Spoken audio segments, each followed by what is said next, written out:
Hello everyone, and welcome to today's ISO 45003 webinar, Guidance for Reducing Mental Health Risk at Work.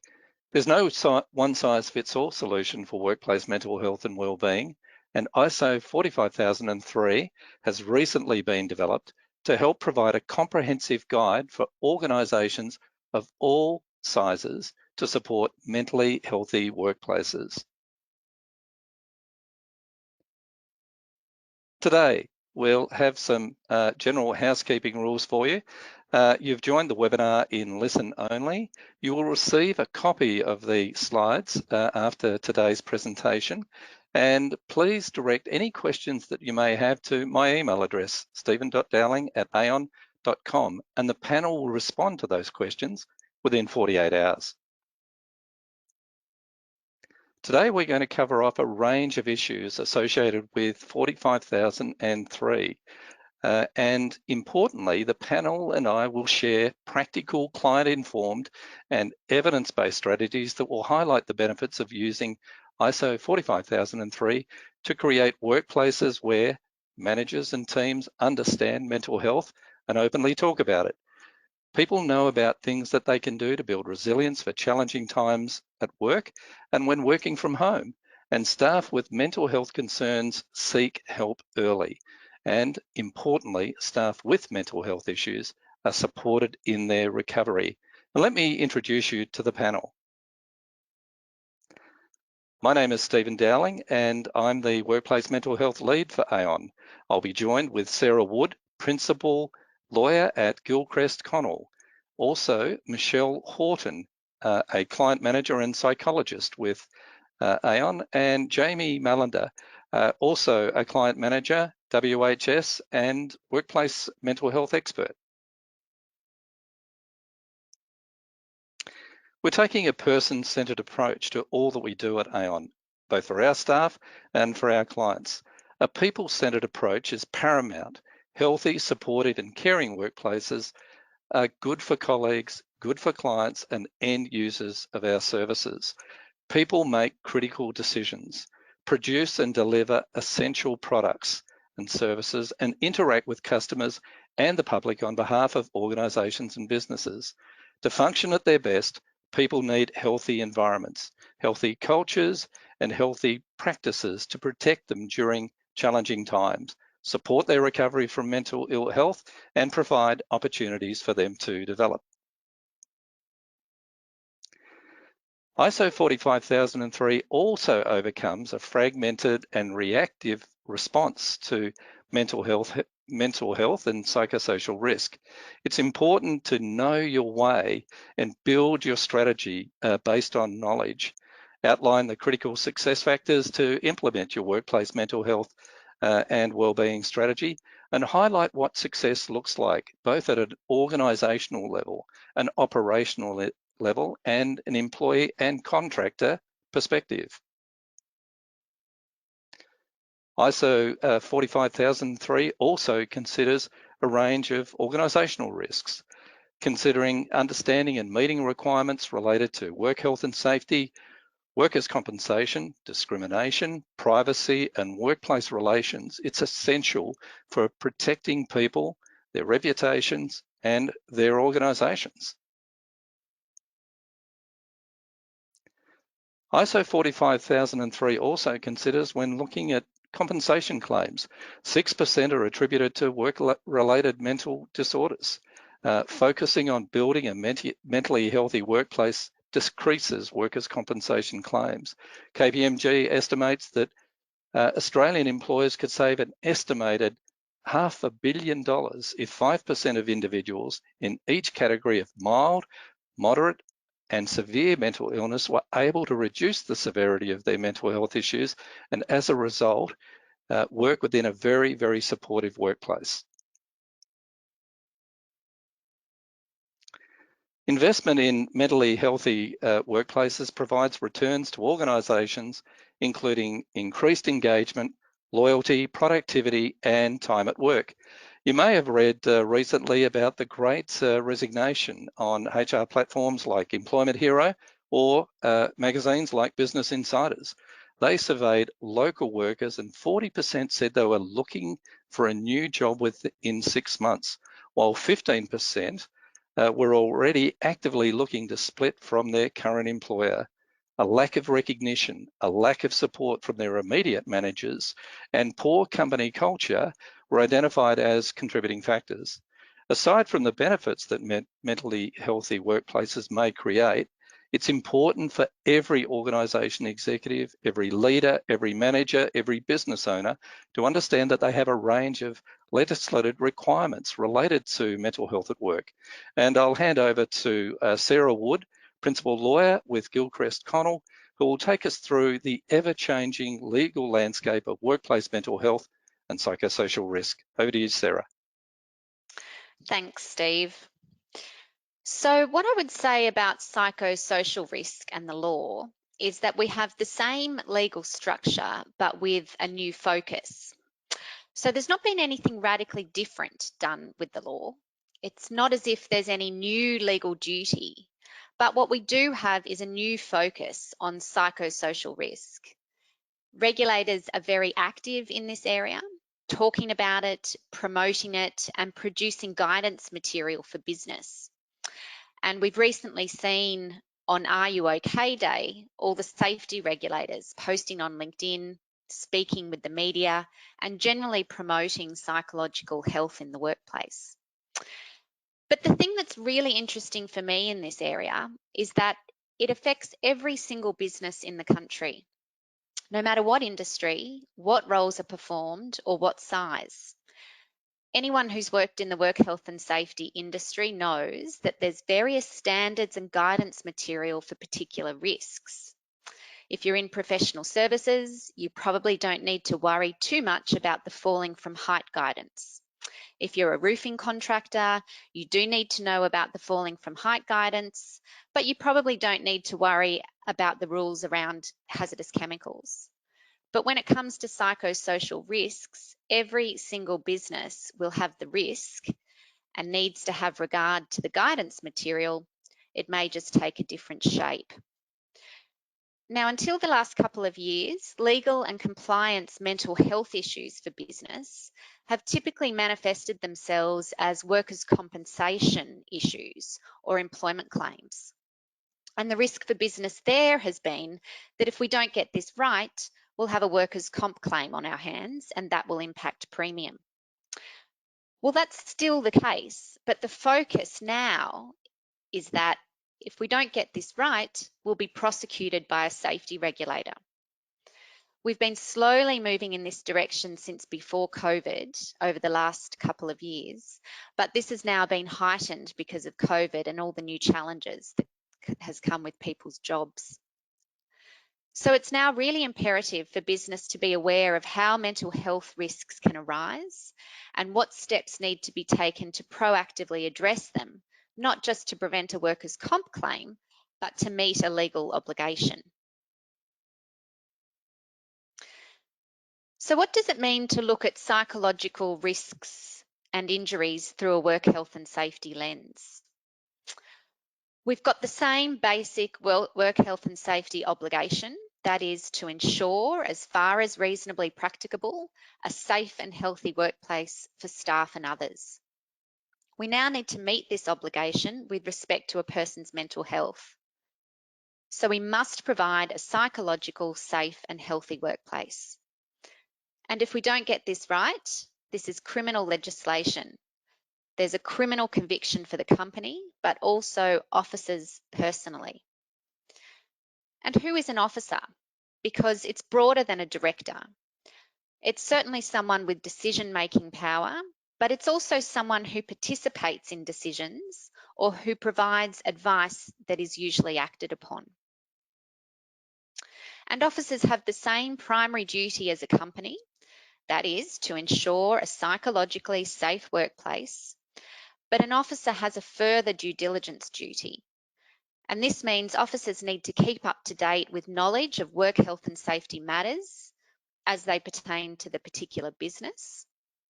And they need to make sure the business is appropriately dealing with and resourcing work health and safety matters, including those that relate to psychosocial risk. Penalties.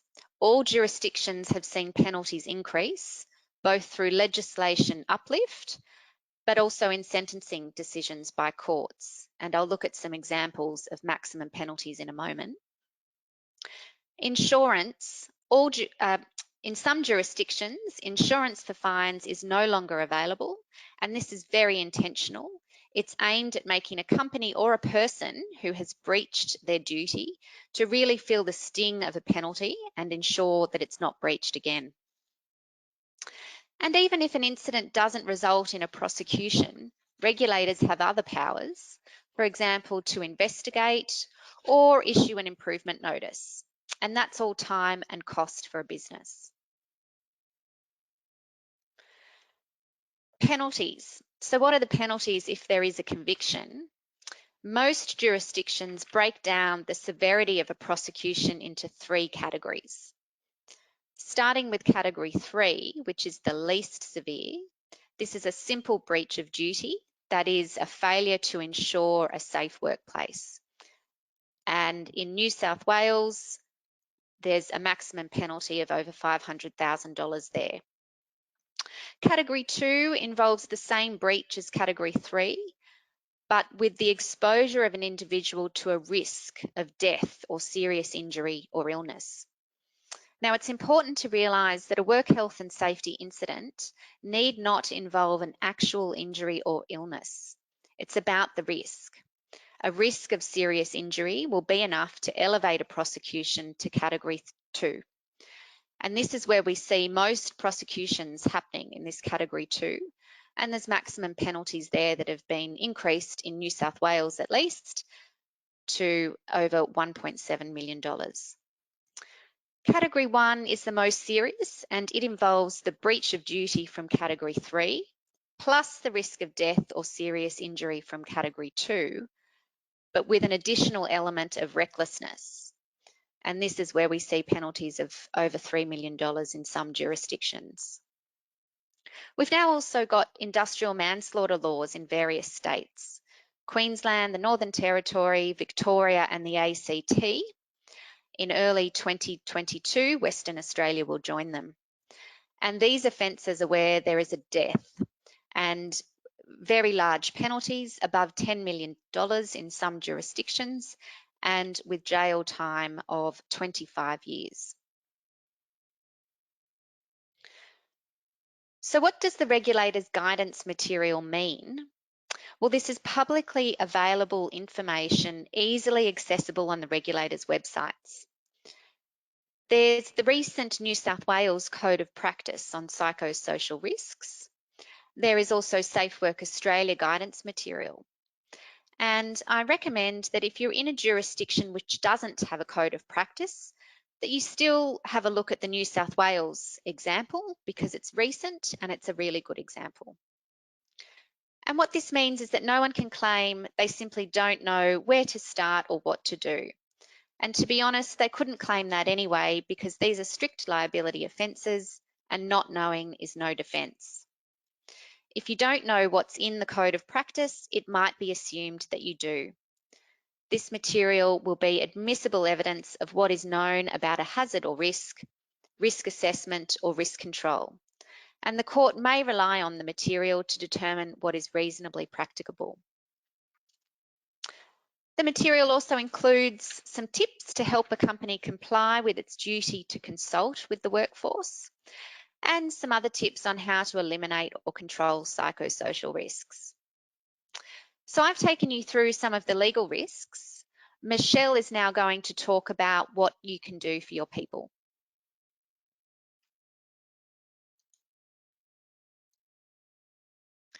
Thank you, Sarah. So when we talk about psychosocial risk in the workplace, we are referring to various mental health domains which impact individuals and organisations. So Black Dog conducted some research this year regarding the impact COVID-19 has had on people's mental health and wellbeing. And the following outlines the concerns in which people have relating to their sense of loneliness, certainty around their future, as well as their finances. We can see a significant increase in how individuals have felt before the pandemic versus after the pandemic.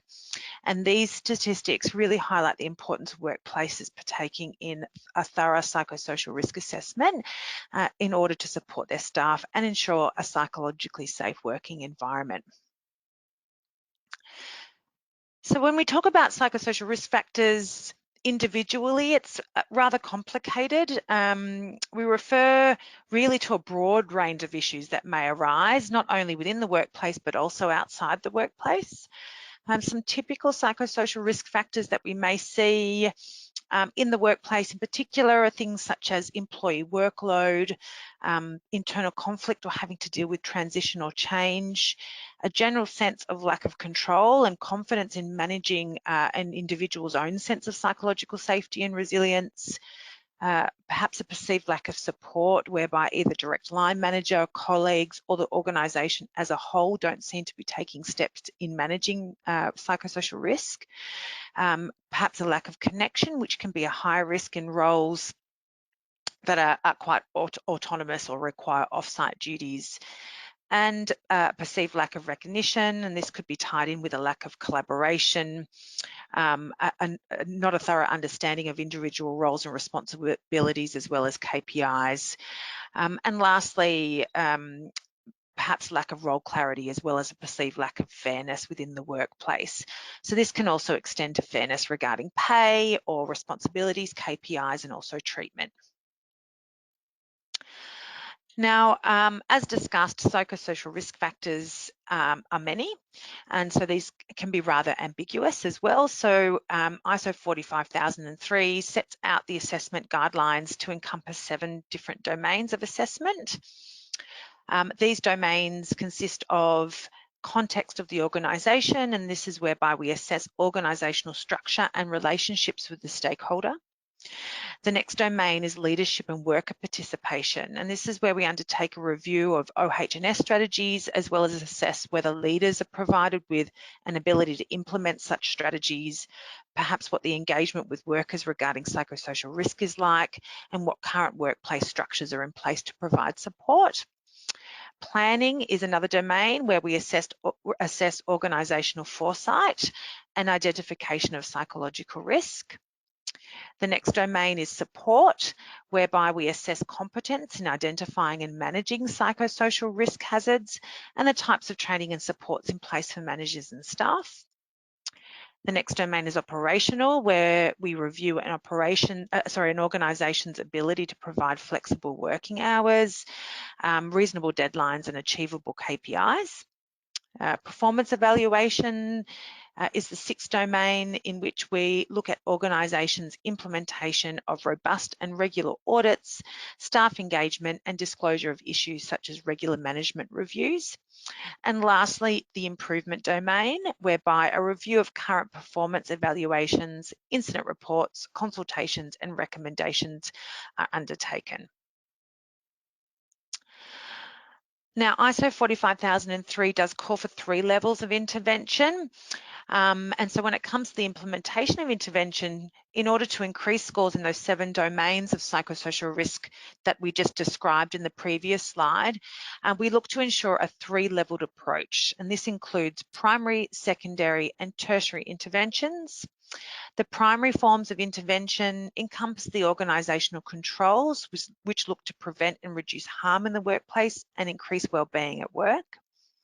The secondary interventions looks to increase resources that assist workers to deal with risk in the workplace and looks to build competence and confidence in managing these risk factors. And the last tier of intervention includes programs and structures to ensure reduction of harm and provide support and rehabilitation systems to take corrective measures. Now, Aon's mental health strategy is in line with ISO 45003 principles, and it aims to prevent work-related harm and reduce psychosocial risk, promote the positive aspects of work in line with the health benefits of good work, and respond to support people with mental illness as it manifests in the workplace. Now, these 4 pillars are managed all at once to ensure ongoing strengths-based approach to wellbeing in the workplace is maintained. Aon internally, as well as when providing wellbeing services to clients, will prioritise the prevention of harm by ensuring appropriate education and training is provided to increase skill and competence in managing wellbeing in the workplace. Awareness programs, which also take into account diversity and ensure individual skills are being utilised to their full potential, are also prioritised. And lastly, resilience within the Aon workforce and those of their clients is fostered and nurtured just to ensure ongoing wellbeing and positive mental health. As a practicing psychologist, I do align with positive psychology and taking a strengths-based approach, and Aon look to ensure this approach is continuously implemented and fostered both internally and with their clients. So this includes maintaining what we call a solution-focused lens rather than that problem-focused lens to workplace risk and wellbeing at work. So we look to assist in the implementation of sound, supportive HR and workplace health and safety policies, better practice response to critical events. We ensure easy access to help services such as EAP and encourage the continuous assessment and improvement of wellbeing strategies just to maintain risk reduction as well. So in greater detail, the ways in which we can respond to mental health needs looks to ensure support, early intervention, as well as robust and appropriate return to work procedures. This will include, as we mentioned before, those sound supportive HR measures, EAP, advertising and activation, early intervention systems, and that return to work structure and policy, but also this important aspect of routine support and monitoring of illness as well. So I'll now hand over to Jamie, who will discuss with you the practical ways that mental health risk management can be integrated into your current safety and quality management systems. Thank you, Michelle, and hello, everybody. As most of you will be aware, ISO 45003 is the first international standard that provides guidance on managing workplace psychosocial risk, promoting well-being and engagement. A largely emerging workplace issue over the last 10 years, recently, psychological risk has been brought to the forefront of our minds as a result of the ever-developing impacts of the global COVID-19 pandemic.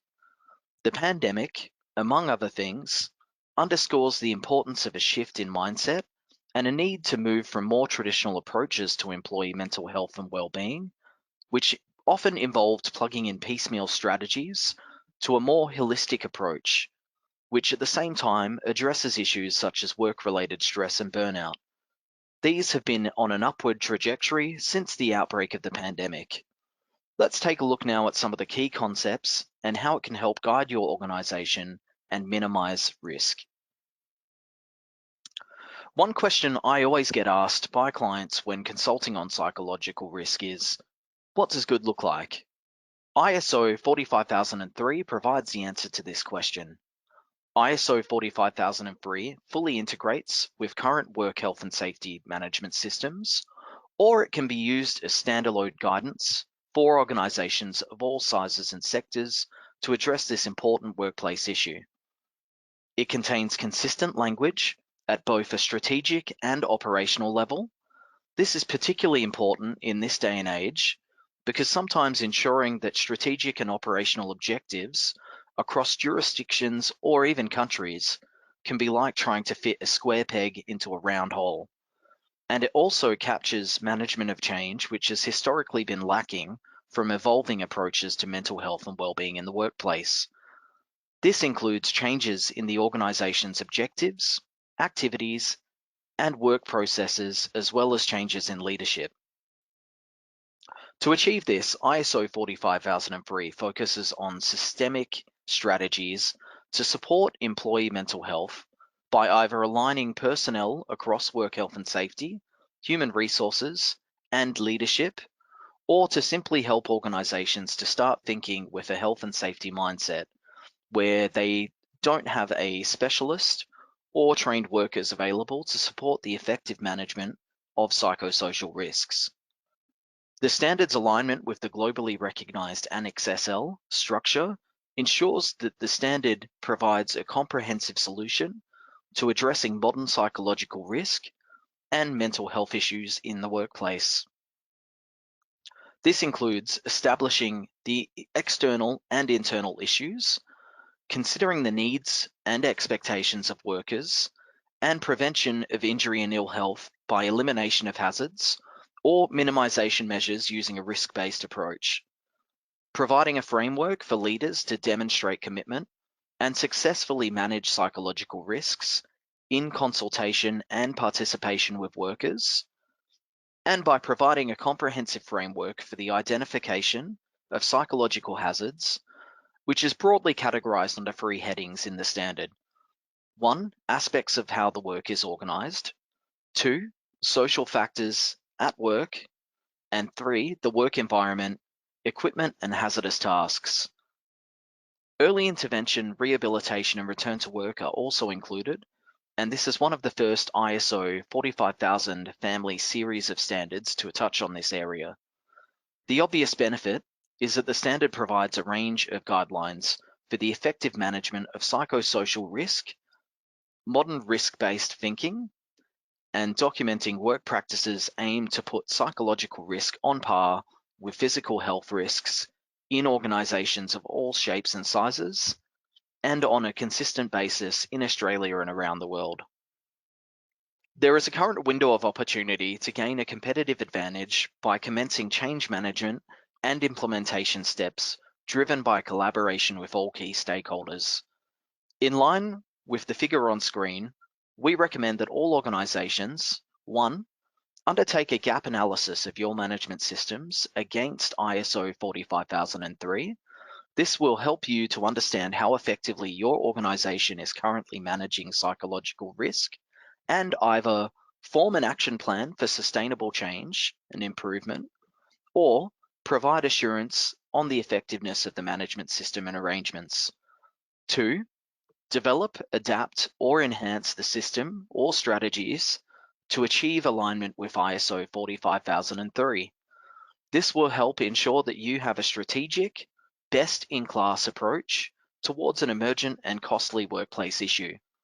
3, train leaders and frontline on the changes of the new standard.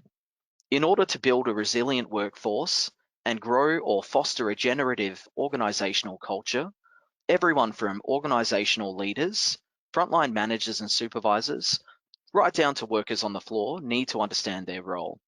And 4, establish measurement and evaluation processes with respect to psychological risk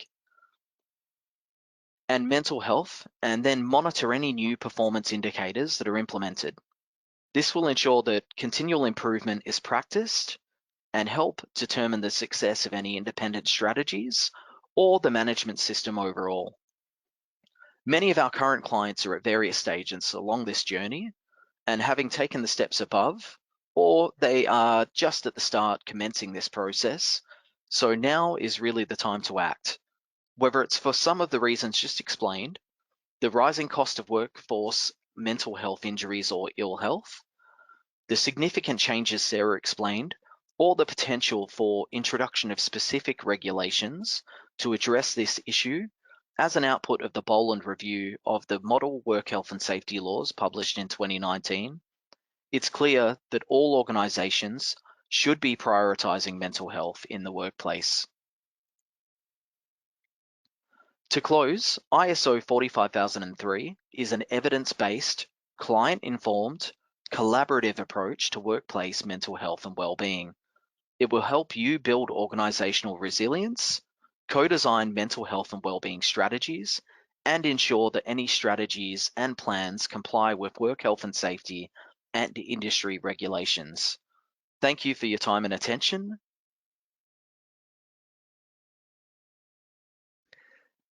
And on behalf of all of the panel, Michelle, Sarah, Jamie, and myself, and all at Aon and Gilchrist Connell, you joined today's webinar because you're caring people. We hope the knowledge and insights we've shared with you enable you to be more effective carers of yourself and effective carers of others. Stay safe, stay well, and stay caring, everyone.